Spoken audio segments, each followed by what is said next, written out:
يرجى الاشتراك في قناة مارك نيوز بودكاست. لا تنسوا الضغط على زر الاشتراك ليصلكم كل جديد. صفتي رئيس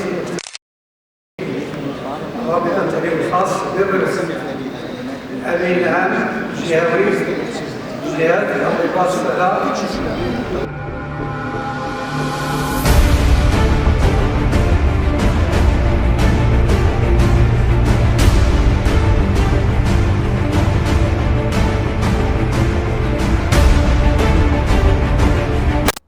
محمد الحنصالي الرئيس الوطني لرابطة التعليم الخاص بالمغرب. اليوم كنحضروا في هذا الملتقى الجهوي المنظم من طرف المكتب الجهوي لجهة الرباط السابق المطرف، وهو لقاء كيندرج في إطار اللقاءات الجهوية المسرات الرابطة على المستوى الوطني.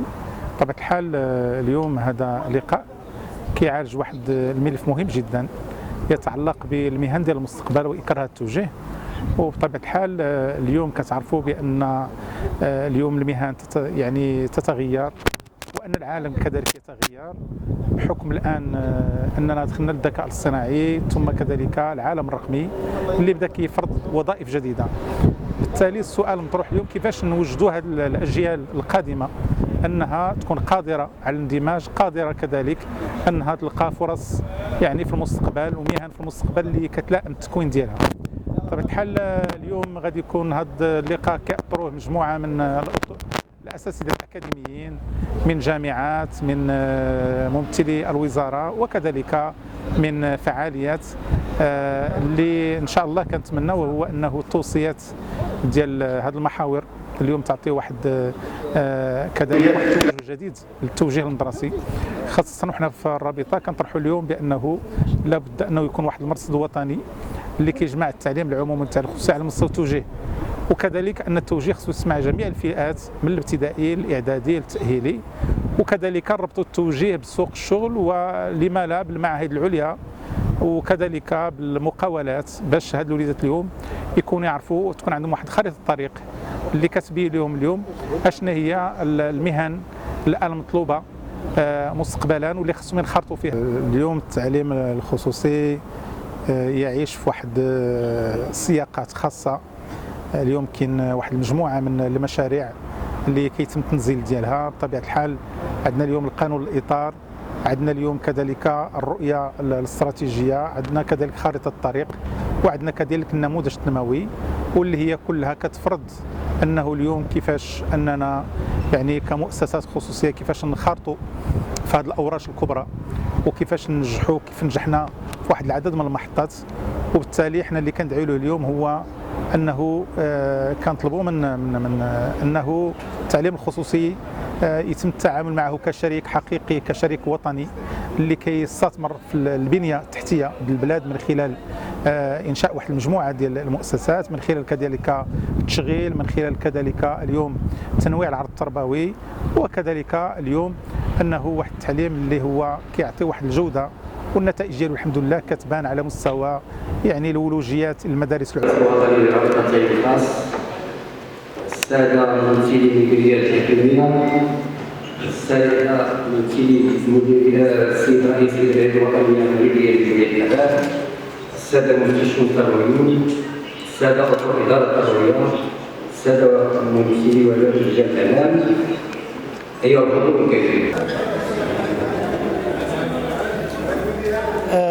اللقاء ديال اليوم هو لقاء جهوي كيندرج في اطار واحد السلسله ديال اللقاءات اللي كتنظمها رابطه التعليم الخاص بالمغرب على المستوى الوطني، واللي غيتختم ان شاء الله باللقاء الملتقى الوطني اللي غيتنظم في الشهر المقبل بطنجه.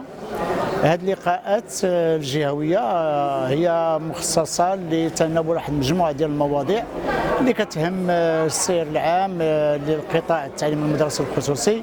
موضوع اليوم هو موضوع كيهم جميع المتدخلين في قطاع التعليم، أسرة، مدرسة، وزارة، وهي كتهم الجانب اللي تقريبا كيتسأل عليه واحد العدد كبير ديال الأسر بحيث انه بمجرد الحصول على شهاده البكالوريا كتعيش الاسره في واحد الحيره ديال الاختيار المهنه او لا التوجيه ديال اللي غادي يخول ليه مهنه المستقبل. هذا الموضوع هو كيتزامن بواحد الظاهره اللي اصبحت انا كنعيشوها الان، اللي بحيث ان مهن المستقبل ولات يعني كتعيش واحد المجموعه ديال في اطار هذه المتغيرات اللي كتعرف الساحه الوطنيه والدوليه، واصبح من اللازم على الاسره التفكير في اختيارات مهن المستقبل اللي هي تتماشى وتواكب هذه المتغيرات اللي كاينه. لقاء اليوم هو جمع واحد مجموعه من المتدخلين على مستوى التوجيه وعلى مستوى جمعيه الاباء واساتذه جامعيين عندهم اختصاص في الاعلاميات وفي الذكاء الاصطناعي، والحمد لله كان لقاء جد يعني مثمر. عاشوا فيه اخوان نقاش جدي ولامسوا مجموعه من المواضيع اللي كتهم الاسره بالدرجه الاولى، وكذلك الاشكالات ديال التوجيه على مستوى المدرسه الخصوصيه، لان المدرسه الخصوصيه كتعيش واحد الاكراه كبير في هذا الجانب هذا، بحيث انها محرومه من الاستفاده من خدمات الاساتذه الموجهين في خدمه التوجيه المدرسي. وبالتالي الان يعني غادي نصدروا واحد مراسله واحد توصيه اللي كتاكد على احقيه المؤسسه الخصوصيه في هذا الاستفاده من هذه الخدمه هذه، وكنتمنوا ان شاء الله ان الوزاره تفهم هذه المعضله هذه اللي كتعيشها المدرسه